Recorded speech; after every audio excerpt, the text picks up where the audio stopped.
Yo, let me see. Set this thing up.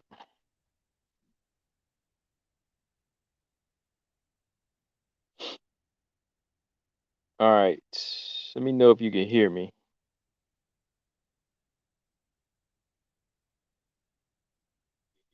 Oh yeah, you can. I got the sound right here. Cool. Turn it down some. Yeah. I I'm on. I'm on.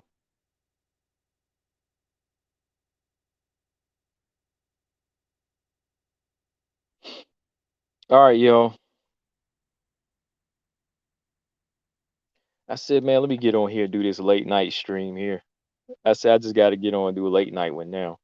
Let me just get on here and talk about a few fights. You know, some people might be asleep, but depending on where you at, you'll still be up. So yeah, just a few things I want to talk about now. I got to give my man BJ no filter him in May. I see he got his triple threat up, so I said I got a target on his head. So yeah, you know what I'm talking about. I done caught his live stream tonight. I said, man, let me get on here. I had no plans of getting on, but I said let me talk about a few things here because, of course, I gotta talk about one of the people on his triple threat, which is one I have on mine for sure. I want to talk about her, of course, and then just a few of the flyweight fights coming up. So yeah, man, we'll get started here in about a few minutes. I see I got a few people in here now.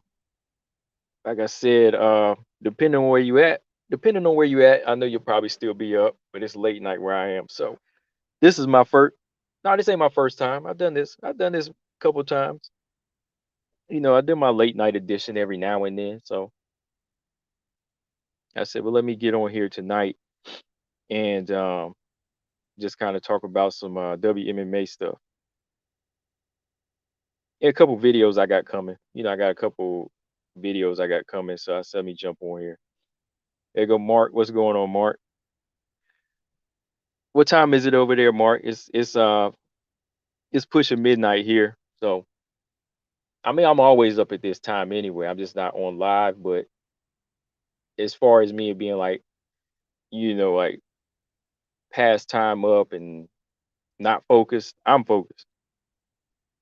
I'm wide awake at this time. So maybe you might see me come on at this time in the future a little bit more. But let's go ahead and get started. Okay. Okay. He says 1:48 where he is, 1:48 p.m. It is 11:48 p.m. here. All right. So yeah, let's get to talking, man. Welcome back to another live stream. Welcome back to another Combo Breaker 99 live stream. Just got done listening to my man BJ from No Filter MMA, and I said, man, let me jump on here and just kick it with y'all for a little bit, and make sure you hit the thumbs up. Like I said, if you hit the thumbs up, I keep doing it. If you hit the thumbs up, hit the like button, I keep on doing this. But I want to just get on and talk about some flyweight fights. Strawweight fighters. Couple videos I got coming up on the scene, and yeah. So first off, I heard my man BJ tonight talking about his triple threat, and I seen his triple threat. He done got an answer back to me. It's all good though. He got his answer back. I see he got Montana De La Rosa, of course. She's on his triple threat. He's got Alexa Grasso on there. Okay, I can live with that. And of course, he's got the one we both agree on, Manon the Beast Fiorot. And that's what I want to talk about in this video, man. Manon Fiorot, man, the more and more I watch her, man, I just like find myself smiling. Like this girl does have a lot of potential, but it's just not potential to be a threat in the division, but it's the um it's the excitement she's gonna bring to WMMA the more and more she rises up. Like, of course, she's had years in the game already, but on the lower circuit, right? Stamina, what's up, man? Stamina said, hold on. Mark said, okay, yeah, 1:48 p.m. Stamina said, London calling here for this breaker after dark stream. It's 5 a.m. here. Listen and settling down for sleep. All right, yeah, yeah. Go ahead, man. Settle in and just kind of kick back. I'll be on here for about 40 minutes, 30 minutes top, 40 minutes tops, So, anyways, yeah. The other day, I was just kicking back watching some Manon Fiorot fights, and like I said, man, when I'm watching her fights, I found myself like grinning, man, just like enjoying the performance that she's putting on. Like, not only is she just looking, polished and like levels above her opponents, which you can definitely say the Tabitha Ricci fight was a mismatch, right? But when I just was seeing how she was putting everything together in just such a technical manner, no matter who the opponent is, and how she was just fighting a disciplined fight, and at the same time, she was still like approaching the game with this killer instinct, with this finish mode on her mind. I was just like, yo, like she is something to watch, man. Like I'm really enjoying her. I'm really enjoying her performance. I mean, there's a lot of fighters out there I see now that I like, and I give them props because they're fighting smart. But Manon Fiorot is just bringing this other energy where, like I said, man, like just watching how she's, putting her hands together and putting the technique together and this killer instinct approach was really making me enjoy it. And I think with that being said, that's an element we really need, right? That's an element we really need to put WMMA on the map. Almost like it's something we need again. We had it with Ronda Rousey. She's finishing people and she's looking invincible. And she's looking like that unstoppable force in the bantamweight division at a time, right? So I kind of think, with this reemergence, I'll say with this fighter want to come up in Manon Fiorot, it's kind of like a reemergence. Not the same way, of course, but it could be, and I just like the way she's building herself. Like I don't think it's going to be like a one-dimensional thing either. I think there's potential to be, a dominant contender and a force in the top 10. And then we don't never know. Like say if Valentina, if they never did get to fight, if she did retire, just crazy scenario. What if she got the belt? She'd have that potential to be that dominant force. You know what I mean? Like I know that's still some time away, but I just think that from what I was seeing, there's a lot of work there. I mean, there's a lot of potential there, and of course, there's still a little bit of work there that needs to be done. But there's a lot of potential there for Manon Fiorot to be like a force in this game, man. Like especially at flyweight. Like flyweight's a slowly, ever changing, slowly improving division, and she's in there at the right time. I think she's in there at the right time. Daniel Edwards, what's up? He said, got a win from my Lucky Lauren got a win from my bag." Uh-oh.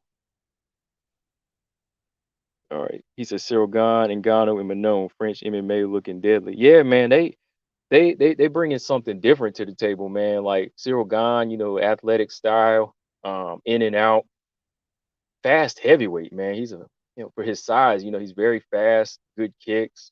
Just going back and looking at his performances, he's very, very deadly. And then of course Ngannou, man, Ngannou supposedly worked on for January is what I heard, Ngannou and Cyril Gahn, but Manon Fiorot, right now, I think she just has the potential, man. She just got the potential to put this thing back on the map, man. Like I brought up, in a live stream the other day about Valentina Shevchenko not having a super fight, right? Because that's true.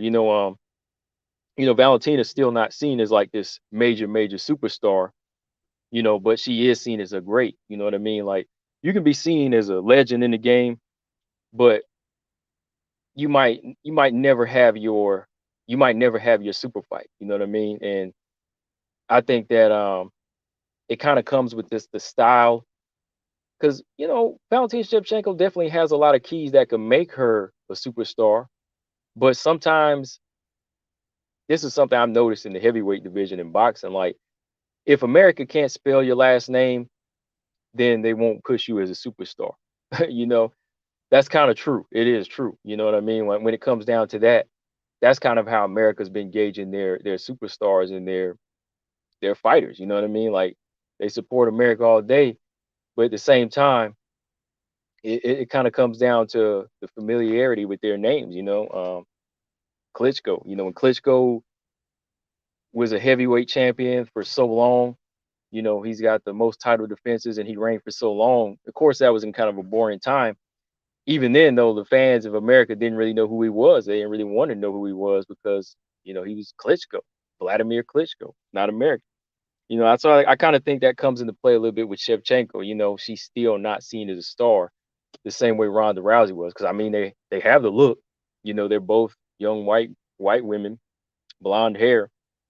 But why is it that Valentina Shevchenko can't get to that same level? I know she's not as loud and boisterous as Ronda Rousey, but she does bring like a cold killer mentality that I thought America would like. So with her, that's that element missing there. But that could be the downfall of Manon Fiorot. Manon Fiorot doesn't speak English, and the Americans not going to really back that if they don't understand you. But I think throughout the years there could be some there could be some changes there because she still got that dominant element about her. She comes in there with the killer instinct, and if she's matched up with the right people, she's gonna look good. She's gonna look good, and that might be the game the UFC want to play with. You know. What are the latest female fights that have been made, sir? The latest. Hang on one second. The latest fights, Daniel. We have September 18th. Let me pull that card up. Let me start with that. September 18th ain't really like big WMMA fights, but it's something. It's like 4. Hold on. All right, Daniel. We got September 18th, UFC Apex. Let's see. The main card here. Oh, hold on, man. Let me pull up Tapology. They ain't got it here. Hold on. Hang on one second. Yeah, here it is. Hold on. All right, so September 18th, we have Emily Whitmire and Hannah Goldie. Emily Whitmire and Hannah Goldie. We got that flyweight fight. Dang, they fighting at flyweight? I thought they should be at 115. Anyway, got another flyweight fight. Aaron Blanchfield and Sarah Alpar. Okay, they got that fight listed as a flyweight match. So they got Aaron Blanchfield down 125. Okay, cool. She don't need to be at 135. All right, so that's 2. Then we got Rocky Pennington and Panny Kansan. All these fights are in the prelims. And then we got on the main card, I can't believe this is on the main card, Ariane Lipsky and Mandy Bone. Yeah, dang, man. Mandy Bone just got into the UFC and she already get the not headline a card, but she get on the main card. That's crazy. She on the main card already. So yeah, we got those 4 fights September 18th. And then the weekend after that, it's gonna be crazy, man. We got all this, the top flyweight fights. That's like our mini flyweight tournament going down. Hang on. Yeah, so that's the 18th. Then the 25th, yeah, man, that's the major one, but 25th, we got Manon Fiorot, Mayra Bueno Silva, which I'm gonna do a show just talking about these fights, man. I gotta do a show just talking about these fights straight up. So Manon Fiorot, Mayra Bueno Silva. Then we got Roxanne and Taylor Santos on the card. Then we got Andrade and Calvillo on the card. And then we got Valentina and Lauren Murphy on the card. So yeah, major fights coming up, bro. For sure. Mark said Manon definitely has potential, but I'm still waiting to see her against top talent before getting too excited. I think if Weili can learn English, the Manon should be able to as well. Yeah, I think so too, man. Like, I think Canelo needs to in boxing. Canelo, he can speak a little bit of English, but that's kind of been the element that even my man Boxing P, I do show with. He's always kind of felt was Canelo Alvarez's downfall in boxing. Like, yeah, I think if Zhang Weili can learn English. I definitely think so with Manon. Like, I plan to reach out to Manon pretty soon here. I mean, even if I got to get a translator, I'm probably going to try to get an interview with her. That would be my first interview with somebody, and having to get a translator. But I think maybe her manager or her partner, whoever works with her, they speak English. So if I can, if I can link with one of them, or reach out to her, just send a message. Maybe I'll try to do that. Maybe I'll try. I'll see if I can do that. Mojo, what's up? He said Firo, Silver. Yep. Yeah, though, I'm really looking forward to those. Yep. 25th. Daniel Edwards said, I feel Lipsky puts the ATT game plan together finally and beats Bohm. Yeah, that fight's not really one where I feel like I'm gonna count Ariane Lipsky out. I think Ariane Lipsky has enough experience to beat Bohm. Mandy Bohm I seen in Bellator and a few pre-fights, amateur fights, and she's a decent striker. But Ariane Lipsky's got the game changer. Ariane can hit hard. I seen Mandy Bohm, with her use her reach. She's strong. She's very strong in the clinch. Takedown defense is good, but that's on the level she's on. But at least I know Ariane Lipsky can set up punches. Ariane Lipsky is a better, more of a polished striker, having used it in the UFC. And if she can land something like she did on Antonina or she did on Montana, she could have more success there. But if Mandy chooses to go to the ground, then yeah, I would favor Mandy Bohm here. But I think Ariane Lipsky I think she has a little bit of the edge when it comes to punch placement. So I'm not going to count Lipsky out in this fight. But damn, Lipsky got her a main card fight too after winning over Montana. And this is major pressure on Mandy Bohm. UFC debuted on the main card. Yeah, man, that's crazy. I thought they might would have put Rocky and Panty up there before they would have her. Daniel Evers said Andrade beats Calvillo. Post Valentina title defeat, they all win their next fight. And Andrade Calvillo live for a draw. Man, yeah, Calvillo, boy. I'm say shout out to Calvillo, man. She going in with this one, boy. She in for a tough fight. She's in for a tough one, man. But I give her credit for taking this one. It's gonna be tough though. She's gonna really need a great jab to win this fight, the same way Joanna used hers, or she's gonna need a ground game and grappling game so immaculate that she could pull out what Valentina was able to do, right? I'm still shocked at how Valentina was able to neutralize Andrade, but then I remember like how she was able to just do it on the fly and just say, okay, well, if I use my grappling on a person at this angle in this position and this height, it's going to be easy work for me. And that's what, Shevchenko proved. And like she said, that wasn't her game plan, but that's all the more makes it, more impressive. But yeah, Manon Fiorot, man, like, yeah, I think, yeah, it's still a little early to tell. Like,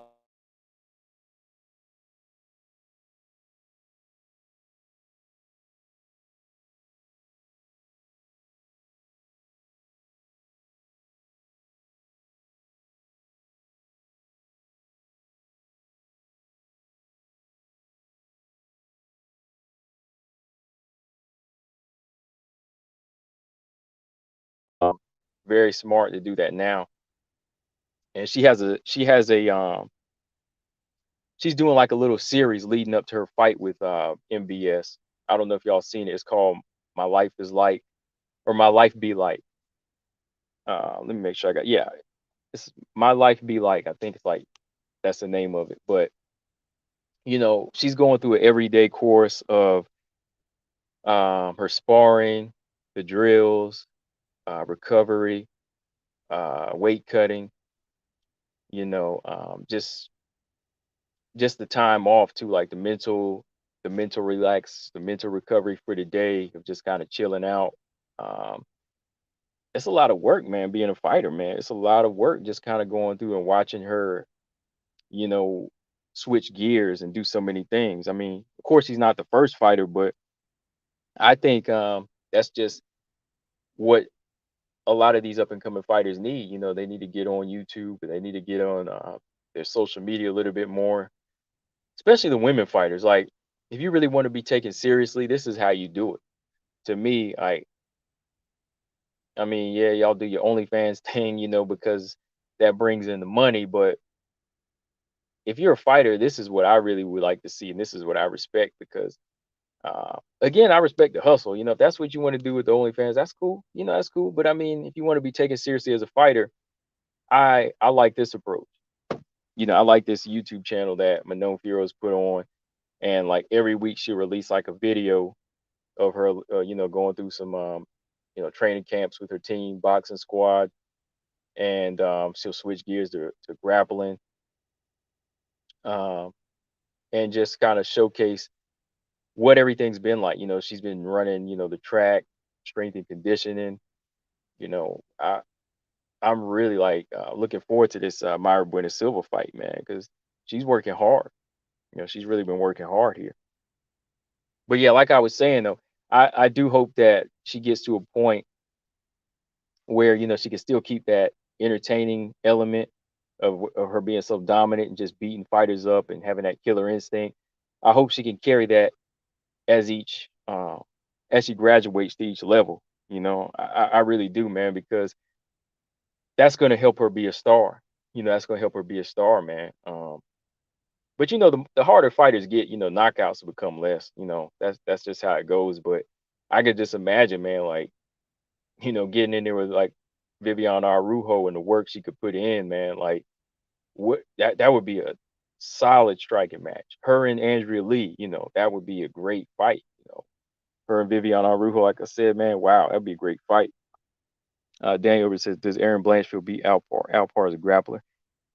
I I think so, man.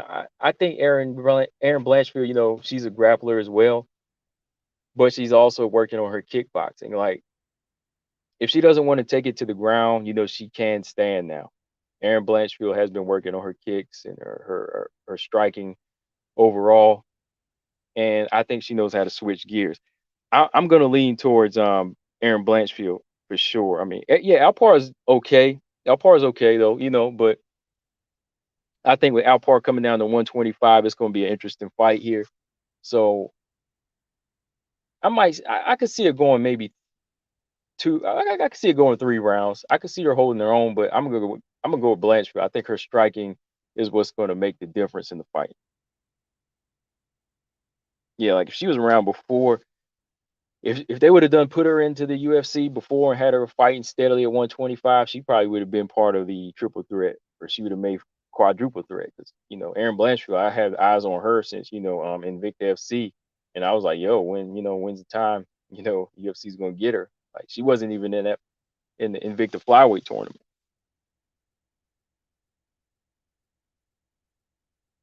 Yeah, I remember that Jessica Rose. She did whoop Alpar, man.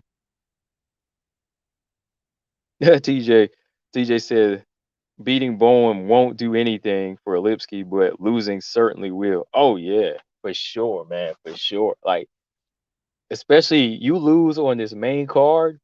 Oh man, they're gonna say it might be time to go, Ariane. You get destroyed by Montana De La Rosa. Now you get destroyed by Mandy Bone. That is for sure. So this is just kind of like a stay afloat fight. This is just like a stay afloat right now. Like this ain't gonna make you climb higher, but it darn sure it's darn sure gonna make you fall if you lose. That's a good point. Very good point. Daniel said it'd be funny if Jake Paul corners Alpar. Oh man, if that happens. Oof. I think we know who's going to win the fight then. We know who's going to win the fight then. But yeah, what else, y'all? So yeah, that was just kind of want to get on here and talk about Manon Fiorot a little bit because I was yeah, listening to BJ, and he says she still has a lot to prove, and yeah, I think she does, but I think that her style and her approach to the game right now and her technique is still enough to beat Jillian Robertson, Montana De La Rosa, um, Myra Buena Silva, who she's about to face.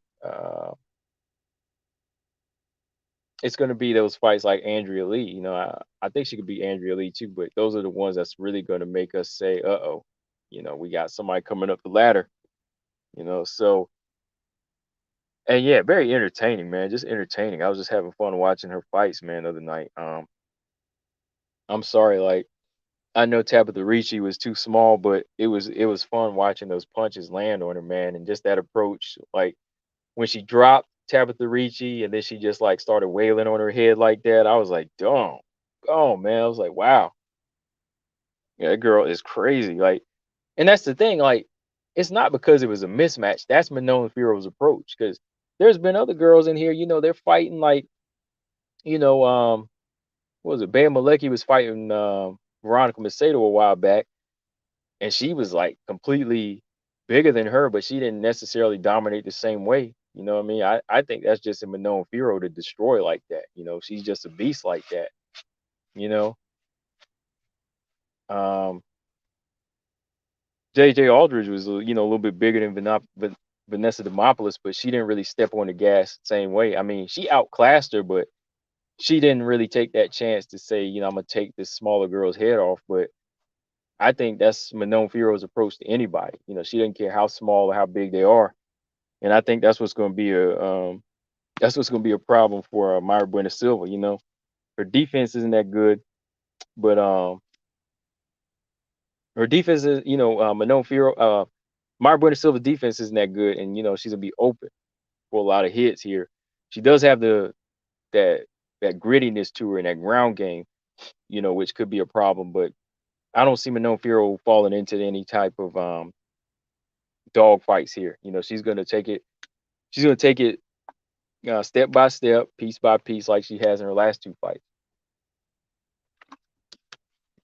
Let's see.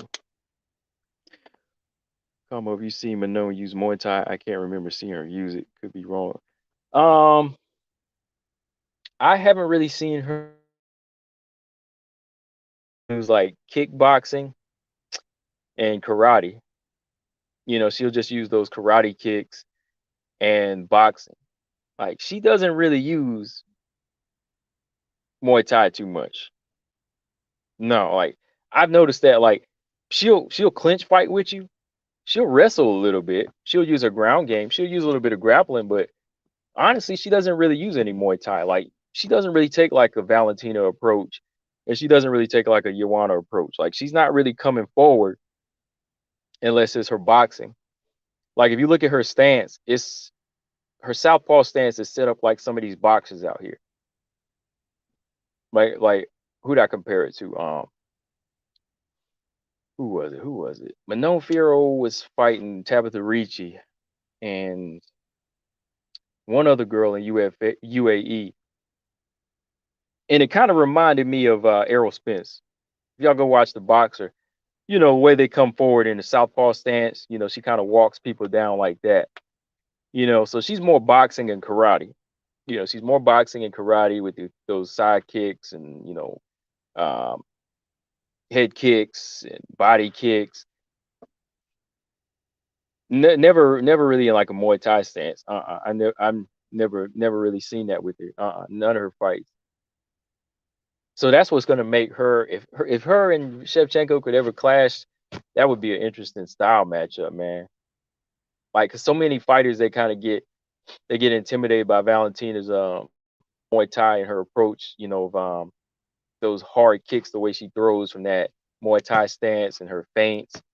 And then, when they get in the clinch and she starts hitting them to the body with those knees, they get more than flustered. They start just taking major damage and everything goes out the door.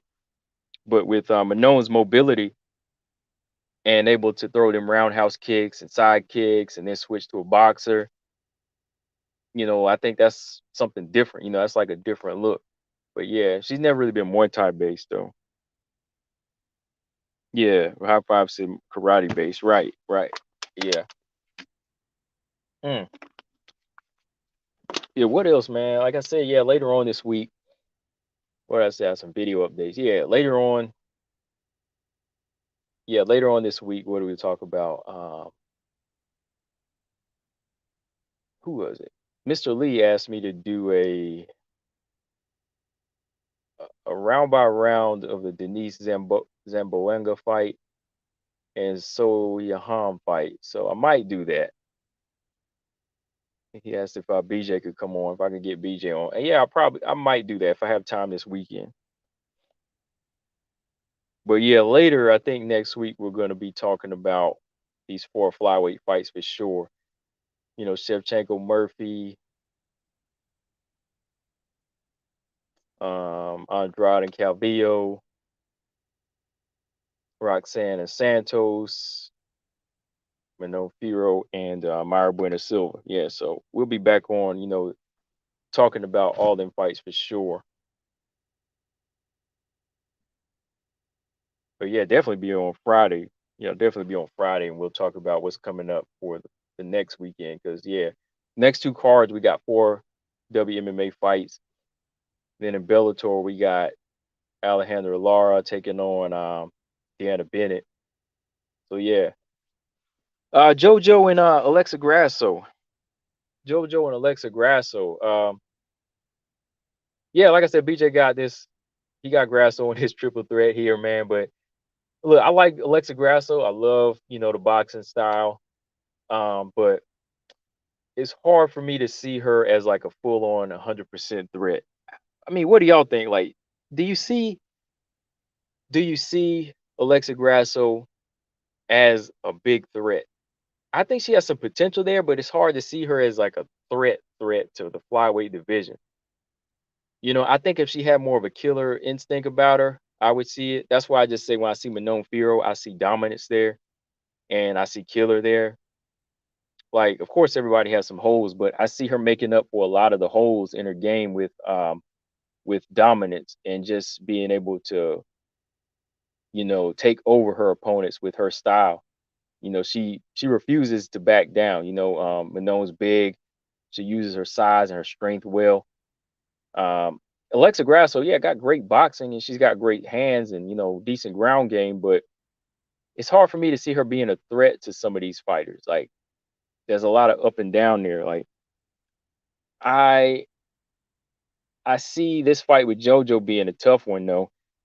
Like, if she was a threat, I would say, oh man, she's gonna go in there and blast JoJo out at this point. But I think in some manner of speaking, she can be seen as somebody that can bring a new element of skills to the flyweight division. Like, you don't really have many great boxers in the flyweight division. It's mostly grapplers and wrestlers. So she could be a threat in that manner. She could be a threat in that manner because great jab can keep a wrestler back easy. If you know how to use it. A good solid jab will keep a wrestler back easy. Let's see. High Five said the flyweight just need to avoid Valentina's bear hug. That's her most successful weapon. She can't do it against. She can't do it against Nunes at all. Right? You couldn't do it against her.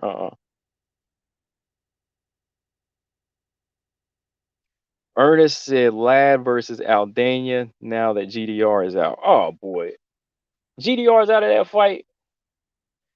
All right, hang on, y'all. News break. News break. We got to pull that up.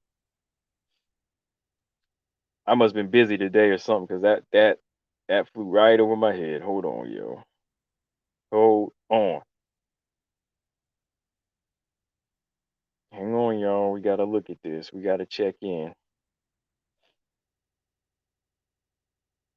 Damn, that was a good fight too.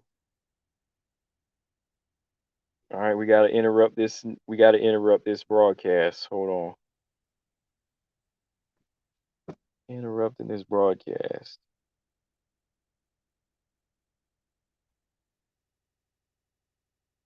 Oh yeah, here it is. Dang.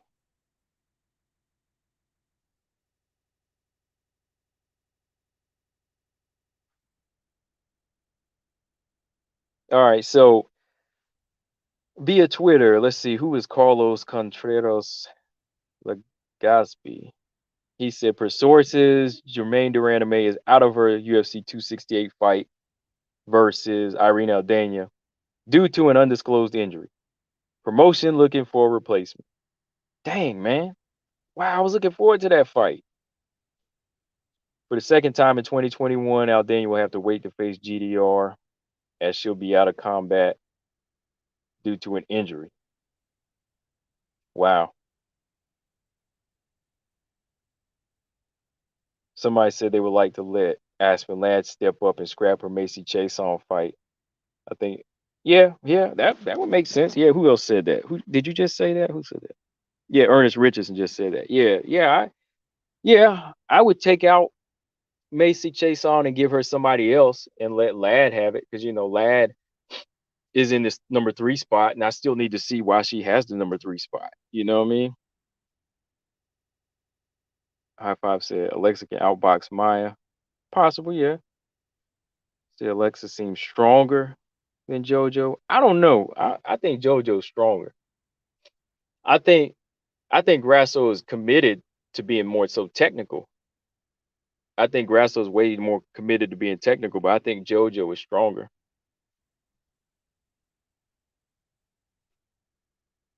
Mark said Grasso has great boxing, but seems to rely too much on it. Yeah, she doesn't seem well rounded enough. I think JoJo's very tough and might beat Grasso. I think so, man. I think JoJo is more of a dog. She can, her kicks and her hands flow the same. Like she could throw combinations, with the best of them. To me, JoJo can. I think it's just her lack of defense and lack of adjustments made sometimes. I think JoJo can get hit too much. But other than that, she can dish it out. And yeah, her ground game isn't the best. Lauren almost submitted her in like that second round of their fight. Oh yeah, hold on. Yeah. Yeah. So GDR, man, she out of the fight, man. Dang. I wanted to see that fight too, man.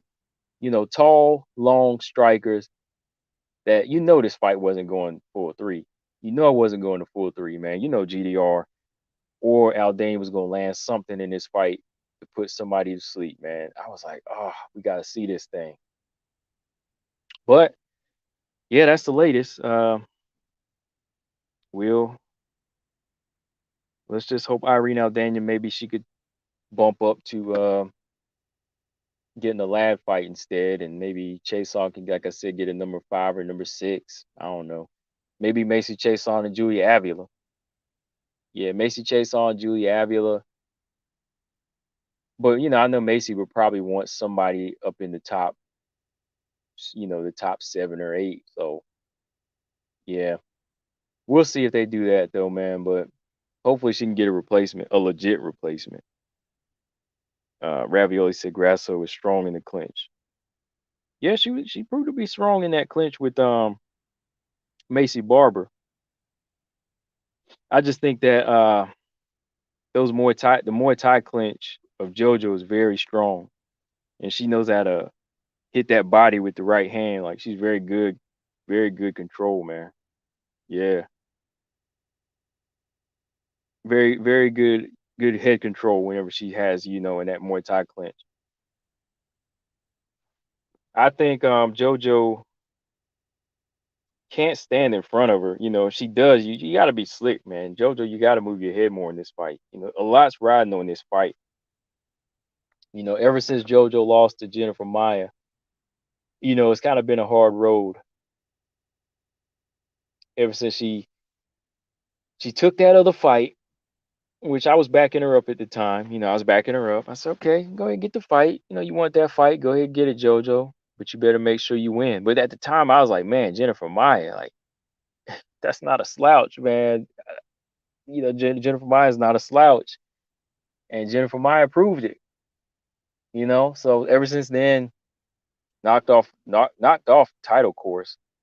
Knocked off title course. JoJo lost to Jennifer Maya, beat Jessica I, lost to Lauren Murphy. Now you got another chance with Grasso. And the Grasso fight's not necessarily guaranteeing a title shot, is it? So this is a fight she got to go hard on, man.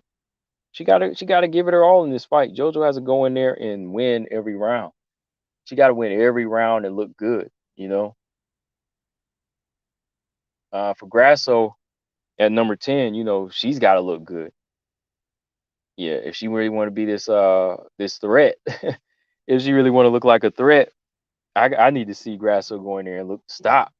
She got to look to dominate, man. You know what I mean? Like she just can't go in there, win 2 rounds clearly, and then take her foot off the gas and not look to stop JoJo, or look to continue to pummel JoJo. So Grasso, to me, to be part of a threat, to me, she's got to have some type of dominant bone in her, killer instinct in her. Great skill, but I don't see that killer there, man. High five side with Manon versus Macy. Yeah, I would take that fight. I would take that fight. Now you got Macy fight Montana De La Rosa. That's actually a tough fight to call, man. Because if you think about it, Macy and Montana are kind of on the same level. Macy and Montana, they're in very similar situations. I mean, they can beat the same level of fighters, but when they step up to the best, or excuse me, not necessarily the best, but if they step up to, better skill fighters, or, fighters in the top 10, they lose. Macy, she lost to Grasso and Roxanne, right? Montana, when she stepped up her game, she lost to Andrea Lee and Viviana Araujo, right? So they just lose the fighters with more tools and more experience and better technique. I won't even say just more experience. The fighters with better technique and better growth, IQ, beat them. So they're very similar, man. They're very similar. Like Macy, we don't know if she could ever reach that level yet. She's kind of in that same position, right? Macy's kind of in that same position. I think Manon Fiorot has more skill than Macy Barber. I think Macy Barber's just advanced more because of her height and the way she talks and the way she's been moving. She's been getting more fights. Yeah, she made it into the UFC before Manon Fiorot. Manon is what, 31. Macy's been in at young 30, young 20 something. So that might not necessarily mean you're the best just because you got there first, right? That's something we talked about in the live stream the other day too, right? We talked about that. I was talking about somebody said Manon was old, but I was like, nah, man, like 31 that's prime years for a growing fighter, for a fighter in the UFC, because you're strong, you're pure adult, you got your grown up strength, like we say in boxing, your grown man strength. You got that strength, you got the experience, you got the level head, you're more so goal oriented, and you know what you want. So yeah, I don't see like 30 as being old for the UFC. That's whenever you got a lot of experience under your belt. 20 is too young. 20's been too young for these fighters. Look at Paige now. Look at Macy, yeah. Look at Montana, right? Montana's still hanging in there though. I mean, she's hanging in there at 27, but she's been here for a while, but she hasn't, got to the top 5 or top 10 yet. She's still getting a lot of on the job training. But yeah, let's see. Mark said Grasso, Manon, Santos, Manon, Grasso, Santos. Some great fights to look for. Yeah, I don't want to see Santos Manon yet. I'll say Grasso versus both of them, but yeah, I don't want to see that yet. Yeah, they are two title challengers. Yeah, yeah, I don't want to see them two yet. Not yet. I want to see them in like a title eliminator. That would be crazy. Yeah, Macy's being pushed over and overhyped. She was gifted to win. Yeah, Miranda beat her. Miranda beat her.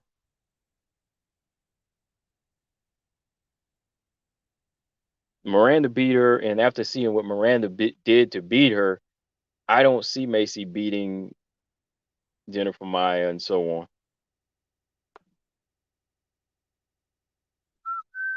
Macy's recent win is a disgrace to MMA. Ravioli said, if Macy doesn't knock her out, Montana gonna grind her out. Pretty much, I agree. I could see I could see Montana submitting her for real though. Macy is a top tier fighter. Her personality isn't good for the brand. Put her aside now. I don't have a problem with her. I don't have a problem with her attitude, as far as like her go get 'em. You know, I like the fact she likes to fight and she'll fight anybody, but there's still a lot of growth there, man. There's still a lot of room for improvement for Macy. Like you got to you got to polish your game, man. Like these flyweights are not they're not gonna get any easier. I know they're older, like Roxanne's and so on, but if you don't have the skill to prove it that they deserve to go, then you're gonna continue to fall. You know, that's why I see Macy and Montana on that same level. Like they're very similar. They're very similar right now. They are very similar, and that's why that fight is hard for me to call. If anything, I would probably give the experience edge to Montana a little bit here. I mean, what do y'all think? Or we're in the Bellator, she needs to focus on other fighters. Dang. Yeah, I don't think I don't think that Macy was ever really top tier material. They just kind of pushed her in there. Like she had to be pushed a little bit slower and grow.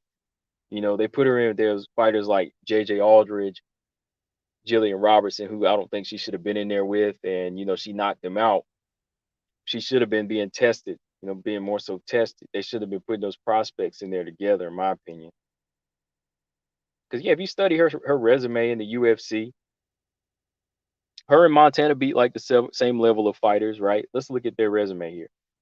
All right, Macy beat Hannah Cyphers, JJ Aldridge, Jillian Robertson, and on paper, she has a win over Miranda Maverick. I don't count it, but she's got she's got 4 wins, right? Um, the people she's lost to, Grasso and Matafari, are top level. You know what I mean? They are top level fighters with better skills, better skill set. She had trouble with that type of opponent. Now we look at Montana, very similar, very similar. You know, Montana, she beat Rachel Ostovich, Nadia Kasim, Mara Romero Barella, Ariane Lipsky, and she lost to Arujo and Andrea Lee. You know, better skill fighters, right? Better skill fighters.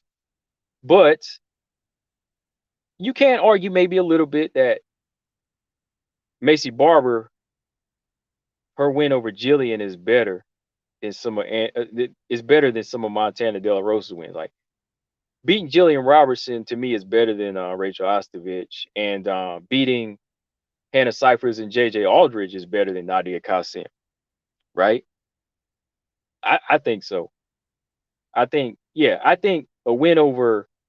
So I will give Macy that. Macy's win over Jillian is better than Nadia Kasim and Rachel Ostovich, and her win over JJ Aldridge is better than Nadia Kasim and Mara Romero Barella. Well, Romero Barella, that win is similar to Hannah Cyphers on Macy Barber's resume. So they're very similar. They're similar. They're very similar, man.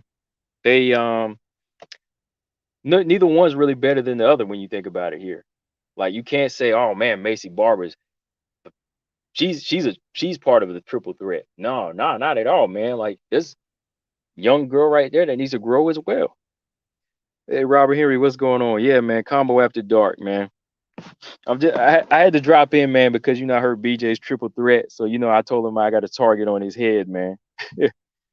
I had to come back and answer his triple threat here.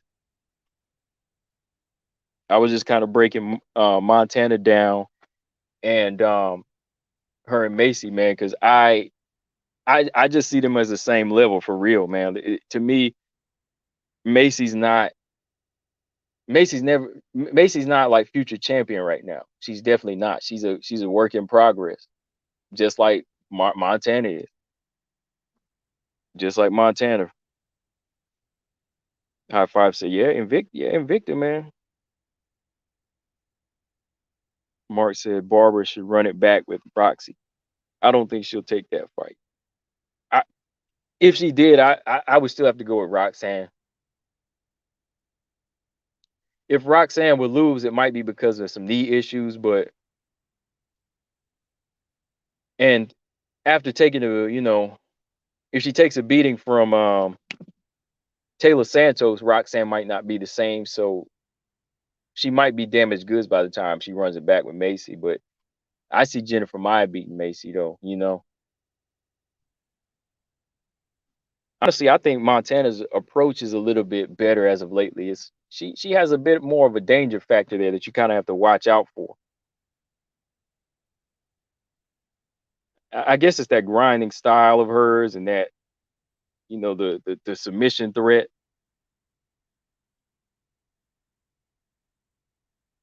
Angela's better than Macy. So Joanna would take Macy's soup if they ever meet. Yeah, Joanna would beat her. Yeah, Joanna would put the jet. Oh, you said, oh, take her. I thought you meant like you were being funny. I thought like that was like a term or something. You take somebody's soup. You may take her soul. Okay. Yeah. Mark Barber ain't going anywhere because Dana loves. Yeah, he loves them. Ravioli Santos is gonna retire Grandma Roxy. Let's not talk about Macy. She's rubbish. Maverick clearly won the fight. Yeah, that's true. I mean, she won. Yeah, but yeah, Montana not like a big threat to me because like I said, there's no dominance there. Um, and she's definitely got a killer instinct, but it's not the same as like where I see a Manon though and like Taylor Santos. Them hard grinders and killers like that. Manon just look like a killer, man. Like we talk about the competition, but she just look like a killer. That's why I got her in there. But early look for JoJo. I think JoJo can beat Grasso. You know, I think she can make it a rough and dog fight, but she can't go tit for tat, man. Like that's how she loses these fights. She trades too much with Caitlin Chikagian, Andrea Lee, Lauren Murphy, and even Cynthia Calvillo when they fought. JoJo's approach just makes it harder for her to win a fight because she doesn't she doesn't fight like, well, of course the style's different. She doesn't fight like Valentina, but she doesn't hit and not get hit enough. She doesn't counterpunch enough, and she doesn't just take her time. She brawl too much. She brawls too much. That might be her downfall. Early on, I'm gonna say it is 55-45 for JoJo, but it could change, man. The more I just kind of study Grasso and what she could do to nullify the Muay Thai fighter, because that's the downfall too. Muay Thai fighter, you come forward and you're more of a pressure fighter. That's gonna be a downfall because boxer, you're gonna be moving in and out using lateral movement. Oh man, yeah, that could be a problem. That could be a problem for JoJo. All right, y'all. So I told Macy to get out of UFC in her Instagram. She's not going anywhere near top 10. Dang, you told her that? Did she block you? Mark, is Kansan Pennington still on this weekend? I'm gonna take Rocky. No, it's next weekend, September 18th. It's the week, yeah, not this weekend, but the next weekend. Cause today is 9th, 10th, 11th.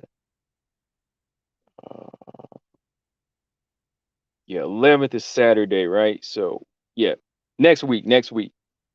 Kansan and Rockies next week. We don't have any fight this week. None this weekend. Yeah, man. So yeah, man, make sure y'all hit the like button too. I got like 15 of y'all in here just kind of hanging out. This is combo after midnight. It's combo after midnight. So yeah, hit the thumbs up. Like I said, I always say it. If you hit the like, I keep doing this. Please do that. Hit thumbs up, please. And like I said, notifications go out. And yeah, keep me on here talking. Um, what else did I have in that picture? I ain't got the thumbnail up here. Hold on. So yeah, we talked about Manon Fiorot. We talked about Grasso and JoJo. All right. Whaley and Carla. Like, what did I want to say about Whaley and Carla? Um, I don't know, man. Like, who was going to give Rose the most trouble in the rematch? I'm gonna put a video out, but I got to think about that. Like, who's going to give Whaley? Who's going to give Rose the most trouble in the rematch? Is Whaley really going to go in there and redeem herself? Is she going to do it, or would Carla repeat history? That's the question. Would Carla, if it was Carla, would Carla just let history repeat itself? Would she win that belt, and would she take Rose back 7 years ago and say, "Look, I'm a, you're never gonna beat me. This is what I'm gonna do to you again. I don't care how much you think you improved. I can beat you." Do you think she would have done that? Um, Whaley, now that she has a second chance, do you think she'll last longer than one round? And do you think she will beat Carla? Do you think she'll beat Rose worse than Carla could in a rematch? I don't know, man. I don't know. It's like I said before though, like mental edge is a big factor in fights. And with Rose having got defeated the way she did against Carla 7 years ago, that still lives in her brain. And what Carla did is still possible. It's still possible because they both have been making improvements. But if you can want to argue, you could say that Carla has actually improved a little bit more, right? Because Carla actually got a little bit better with her hands, and she's a little bit stronger, in my opinion. I said that before about going into the Jan Jana fight. She's hella stronger. She's definitely gotten a lot stronger. I think Rose has gotten to be a better striker. She's definitely gotten to be a better striker, but is she gotten better on the ground where she can handle a wrestler like Carla? Carla's bread and butter is wrestling. So can she really handle that now? Can she keep Carla on the outside now? Like, does she have the stamina and the gas tank to keep Carla from coming in on the inside? That's my question. Does she have the strength to keep her on the outside? I don't know.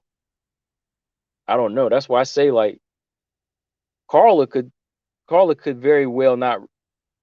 She couldn't go in there. Maybe I repeat it the same way, but she could very well go in there and make Rose gun shy. There's always that factor. But then again, when I look at Wei Lee, all right, Mark, yeah, we'll be back on Friday, man. We catch up. Thanks for joining, though, man. Let's see. Lolita said Whaley and Lamos, Rose and Lamos. Yeah, Lamos is on the rise right now. She on the rise. Whaley is a bigger threat than Carla. Yeah, it's possible. I don't know. I mean, yeah. I won't say she's a bigger threat, but she is a threat. High five said I think Marina, Whaley, and Lamos can beat Rose. Rose will redeem herself against Carla. I don't know. Carla has well, Wei Lee does have a lot of tools. Even when I broke down my prediction, like I'm not gonna ignore that, y'all. I still have to go by everything I said in my keys to victory. Everything that Wei Lee had in her keys to victory the first time around, she has this time around as well. It's only been a few months, right? The only thing she needs is just a mental. She just needs to make sure she has that mental capacity to take everything in and not fold. Now she can't think of the first round knockout anymore. Now she can't think of the crowd. She can't think of broken legs, any of that. You know what I mean? So it's got to be all her here. Don't think about what other people say. It's got to be her because she has the tools. She's got the tools, no doubt. Everything I wrote down that I picked for Weili to beat Rose the first time around, Weili has this time around. Maybe even a little bit more. Now she has some humbleness in her, as well. Um, she has something to go back and kind of reflect on. Defense might be improving. The left hook's improving. Inside fighting is going to improve. Um, so it's a little bit of everything there. It's a little bit of these different factors, physical and mental, that I think are going to help her in this fight. So yeah, I think you can make that argument that Weili is a bigger threat because again, even the knockout going into the fight this time around could have waken up a monster in Weili. We say gun shy, but nah, man, like this has probably woken up a monster in Weili. It could very well wake up a monster in Weili. So there's that threat factor.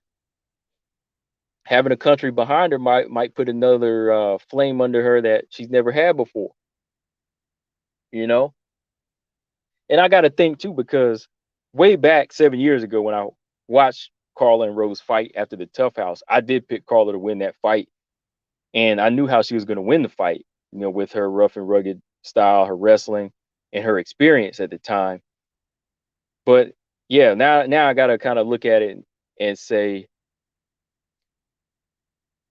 is what Carla did back then, is it was it just a bigger threat as what Weili could do to a more polished Rose? See, I got my brain thinking now. My brain is like swirling. So um I don't know. Like, yeah, that's a crazy thought I just had to have now, right? Like when I felt Carla could win back then, it was like, wow, like because now you got to match it up to what Weili can do now. Like Weili might be the bigger threat. I think I blew my own mind a little bit. It's late though. It's late though. Um, yeah, Weili definitely has a lot of things going for her as long as she can get past the striking. But Carl has never really been hit like that before either. She knows how to get past the striking. She can get on the inside. She can get gritty. So again, it's like a battle here. It's like the scale is going up and down on one side. So if I had to say right now, if you put a gun to my head, I'd say, man, it's 50-50. Like they're both threats for Rose because they both have styles for Rose that Rose gets agitated with. Carl is not afraid of Rose's style because she's not very physical. She's not physically strong like Joanna and Tatiana. She has no fear of Rose ragdolling her, right? Rose only has the striking to really do damage to Carla. Rose doesn't have the ragdoll style and the push them forward style like Joanna and Tatiana did, you know? So that's one point for Carla. Carla's going to be able to get on the inside. She's not worried about that. She's wrestled the best. To me, she beat Claudia Gadelha. She beat Tisha Torres. She took the long, limber fighter down in Marina Rodriguez and beat her. You know what I mean? So as long as you don't have that physical strength that can counter hers and that size, Carla's all right. Carla's okay. Carla ain't gonna try to mix it up on the outside with you. So Weili can't do the same thing. If anything, Weili got to watch Carla tapes and she got to watch Tisha Torres tapes to win this fight. That's what she got to do. That's exactly what she got to do. You got to fight like Carla. You got to get low. You got to fight like Tisha Torres. You got to get low and you got to hit that body. You got to hit that body and move with combinations. Don't stay on the outside like you a tall, long striker like Joanna and Rose. No, can't do that. Oh man, yeah, it was like thinking about it. It was just like, yeah, man. Like, let me see, Carla. Back in the day, Carla had everything she needed to beat Rose. That's why it made it so much more dominant when you thought about it. With the experience level and the wrestling and the just overall resume. But now as you move up as they're getting older, what Weili was doing to certain fighters and what she can do, she might be able to do to a seasoned Rose, maybe a little bit easier than Carla could now, 7 years later. But the one thing that keep canceling that out, man, is just that knockout. You never know how she's gonna react to the knockout. Is this gonna make her gun shy or what? See, Carla's never been knocked out by Rose, so Carla is gonna come in here with a methodical approach, but a little bit more of a comfortable approach because she's been in here before. She's been in here before. So it's not gonna be a problem like that. Arthur Nguyen, what's going on? He said Carla's really hard for me to read. Carla wins against Marina Grasso, but her face got effed up each time. Yeah, she'll take punches, man. She took some punches. Like, she's not the best striker, but when she gets you down to the ground, it's time to go swimming. She'll take you into the deep waters. That's her thing, man. Like, yeah, she'll get lumped up. She will get lumped up, but she'll take you down. She take you down, she'll ground and pound you and, lay on you. They'll lay and pray, but that's her style. That's her style. Yeah. Not the, not that there's like a problem with it, but yeah, when you're going in there with Rose, you can't take them type of hits. High Five said Carla versus Tisha, who would win? Carla versus Tisha now. When they fought back in the Tough House, Carla won. Carla versus Tisha now, I would have to lean towards Carla. I would lean towards Carla. Carla, if Tisha, if they fought now, if they fought a rematch, I would have to go with Carla. We're in a losing the rematch. Whaley will always be a top tier. She isn't going anywhere in top 3. Rose knows how to evade takedown against Carla. We'll see. You said Carla didn't get her wins against 2 well-rounded fighters. She won against a no-ground game of Marina and Yan Zhaonan. And she beat Claudia, in my opinion. Some of those fighters, yeah, they're not well-rounded. She beat Rose. You think Rose is really well-rounded? I don't think that it necessarily has anything to do with well-roundedness. I think it comes down to fighters that lack a ground game or they're just too strong for it. The fighters that she loses to.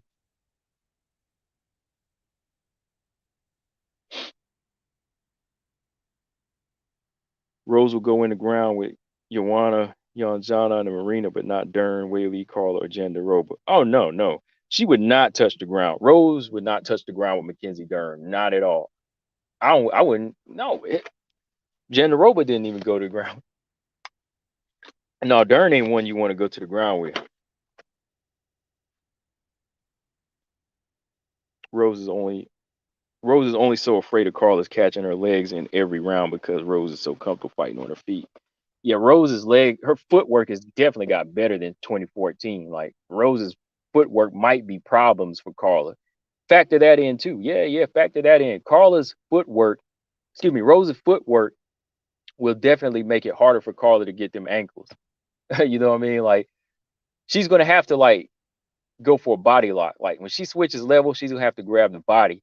Don't mess with the ankles because you might get kicked in the face. Like, Rose, her tricky zigzag and her footwork is gonna make it harder for her to for Carla to catch him. For real. Rose needs to keep that jab in Carla's face, exit, enter in angles, and don't throw any kicks, at least not early. Yeah, like kicks, body kicks, head kicks for Carla. Carla's gonna be looking for those, man. Like, Carla's gonna be looking because she's gonna be catching hit. You throw a kick for her head, she's gonna catch it and she's gonna take you down, and then it'll be 2014 all over again. You know what I mean? So I think Carla is gonna be looking to switch levels like she did with Yan Zhaonan in this fight. It's not gonna be like that, but if they did, she would be looking for the body lock takedowns or grinding on the fence and then tripping takedown.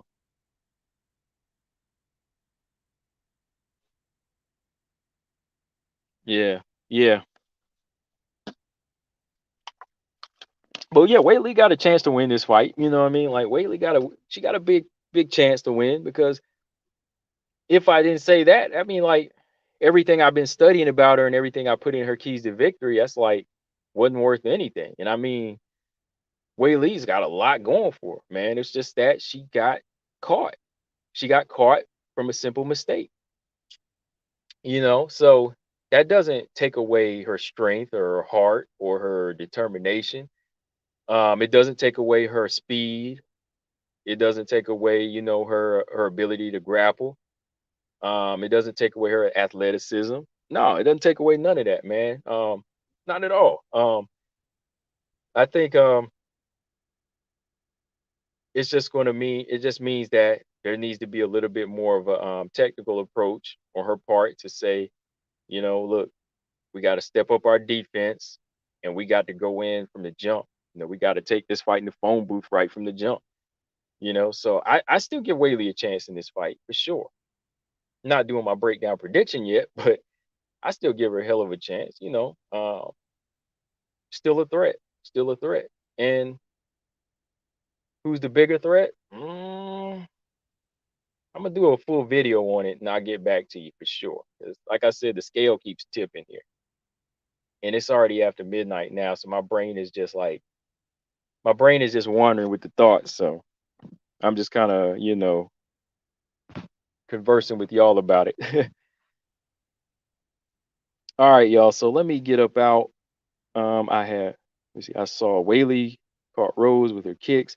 Rose was able to land her jabs even with Rose's zigzag footwork, but her one kick ended it all. It's all on Whaley for her miscalculated move. Yeah, exactly. Yeah, yeah. That's what it is. But yeah, y'all, video updates coming. Well, video live streams coming. I'm gonna do a video called Variations of the Jab. I know a while back me and BJ were on and uh was it? I think BJ was just. I think BJ was just in the chat at the time. I don't know if he was on live stream or he was in the chat. But we were talking about jabs, and I was saying that a jab, a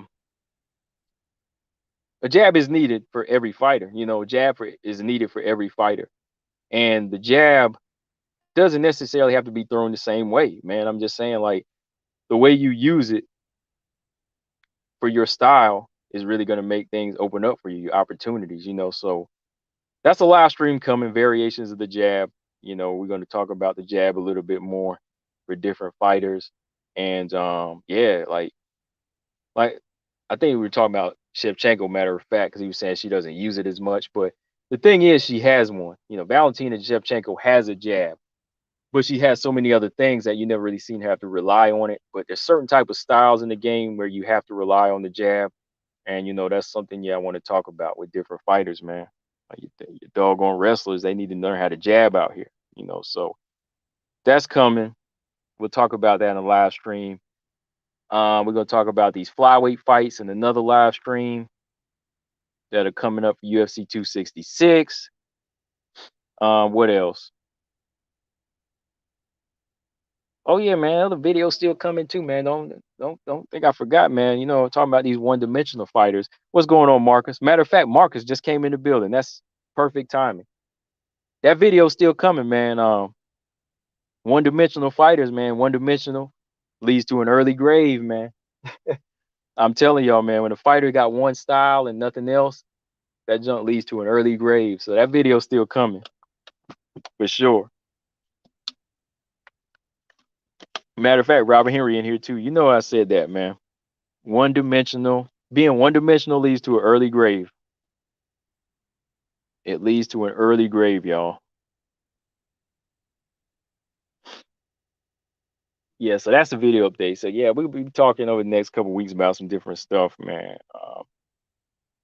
Just been kind of busy to get that one out, but yeah, you can't be one-dimensional in this game now, man. WMMA's been evolving. Styles have been evolving. Ladies have been perfecting their game on the hands and on the feet. I mean, with their hands, their feet, on the ground. So can't be coming in here thinking got one type of style and gonna make it now. Days of Ronda Rousey are done now. You know what I mean? Days of being, just going in there off the judo. Can't do that.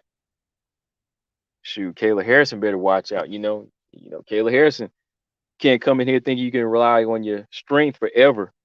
The judo ain't gonna work forever. Somebody's gonna come along, counter your style, put that jab in your face, and just whoop you. You know what I mean? Whoop you off the jab. What else? Who else? Clarissa Shields coming into the game. Ground is gonna have to be her day in, day out. I see she's been working with the girl that just Kayla Yontel, that just fought Carlene Chandler. She's in Clarissa Shields' camp. Her, so Clarissa Shields, she got to learn the ground part. She got to learn the ground part and become a well-rounded fighter. As I'm telling y'all, man, look at Manon Fiorot and them. She's putting tools together, man. She looks like a well-rounded fighter, man. She looks like a well-rounded fighter. She's looking to be a well-rounded fighter. Excuse me. Manon Fiorot ain't no joke, man. Got the brown belt and BJJ, working on the boxing, the kickboxing. Working on her strength and conditioning. For the grappling part, the clinch work. Yeah, this ain't no game, man. That's what I'm saying. You can't be one-dimensional up in here. Oh man. Yeah, being one-dimensional in MMA leads to an early grave, man. I'm telling you. Yeah. There's no way, no other way I can say it.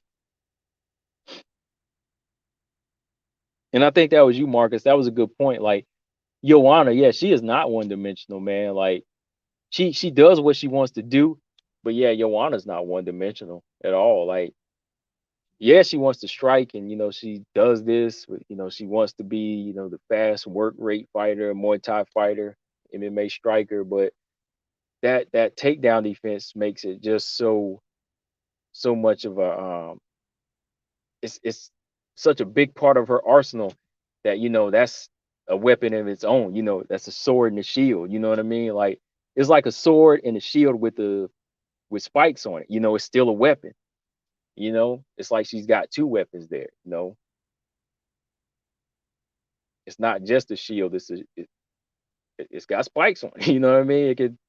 It can hinder your game. So yeah, yeah.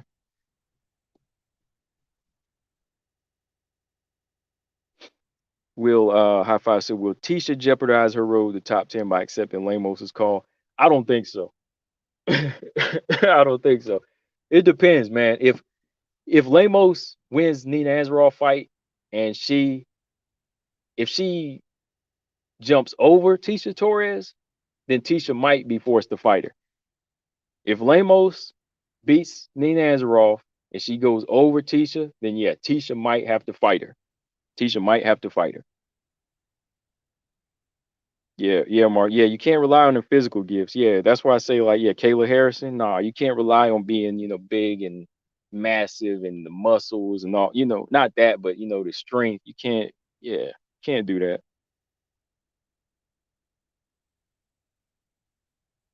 Yeah, I can't wait till Manon mixes up her elbows with her punches. Yeah, I can see it. Yeah, Manon's got it. I think Manon has it. I think she's got it. I just hope she can push it to the next level. You know what I mean? Manon does use her elbows. Yeah, she has used them. Manon also uses Andrade's pile driver too. Man, I can't wait to see that Manon versus Andrade. And her side kick is like a jab, like that Waterson kick. Yeah. Another girl has JJ's takedown defense from combating, and she's in training. Oh, Yasmin. You talking about Yasmin, Marcus? Yeah, I just did the video. Yeah, I just put the video out. Yasmin Harige. Yeah, Yasmin Harige got that Joanna takedown defense. Yeah, she working with Valentina too, man. Yeah, I'm following her, man. I got another video coming on her, man, because she's one to look out for. She got combinations too, man. She was stopping girls in that Combate tournament. She stopped Claire Lopez and the other grappler. Yeah, Adamez. Yeah, Yasmin Harige. Sorry if I butcher the last name. I'm gonna call it Yasmin. Yeah, Yasmin. Yasmin is a next level strawweight y'all need to look out for. Ruiz's headlock. Gordon said no one has seen Joanna's ground game because she's never really needed to use it, but she trains wrestling, jujitsu, judo routinely to be prepared. Who knows if she might actually have great ground skills. Yeah, I think if she came to like the to a point like even in the flyweight division, she might have to use it a little bit more. And yeah, you might see just how strong she is. Like Joanna's strong as hell, man. Like her strength is very, very impressive. Oh man, like Joanna's like I love watching her fight. I love watching her strength. Even when she's not striking, I just love watching Joanna's strength being used. I mean, that's just me. I just love watching how strong she is. Like you try to take her down, boom, she's back up. You try to wrestle her, boom, she's like holding you. You know what I mean? Like she's so slim and lean, but she's strong as hell, man. Like very, very strong. I just love that in fighters when they're that strong, man. I think Manon Fiorot kind of has that. High Five said, "I wish Joanna used her BJJ against Marina in the future. It would be a historical day in MMA." Yeah, she's probably gonna have to go to that. Like, you don't want to strike with Marina. But yeah, man, let me get out of here, y'all. Shout out to everybody in the chat. Got like 13 people in here over up at this late. Um, I appreciate y'all coming in and joining Combo After Dark or Combo After Midnight, Combo Late Night Edition. I done talked y'all's head off. I mean, we've been going for an hour and some change. Done talk y'all's head off. Let me get up out of here, y'all. But yeah, we'll be on Friday. I just had some stuff to talk about. Uh, Enjoy everybody that comes in and always dropping the conversation and y'all's points. Always good points made from y'all. Shout out to Marcus, High Five, Gordon, Mark, all y'all, Robert, anybody I forgot. It's all love. Gordon said, "I bet Joanna has learned locks and bars and chokes and heels and kicks, bro." Yeah, I think she learned that back in 2014 for real though, man. Like she just never really depended on it. Uh-oh. High Five say got something to say. What you got to say? It better be it better be WMMA related.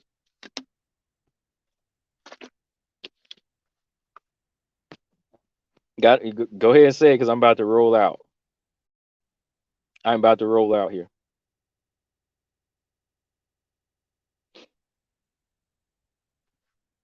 Yeah, I'm about to get up out of here. Time is up. Oh yeah. Oh boy.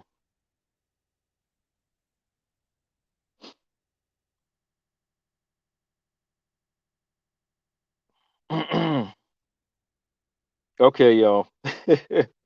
Let me get up out of here. But yeah, we coming back on Friday. We're gonna do our thing Friday again. And yeah, shout out to everybody always coming through. Marcus.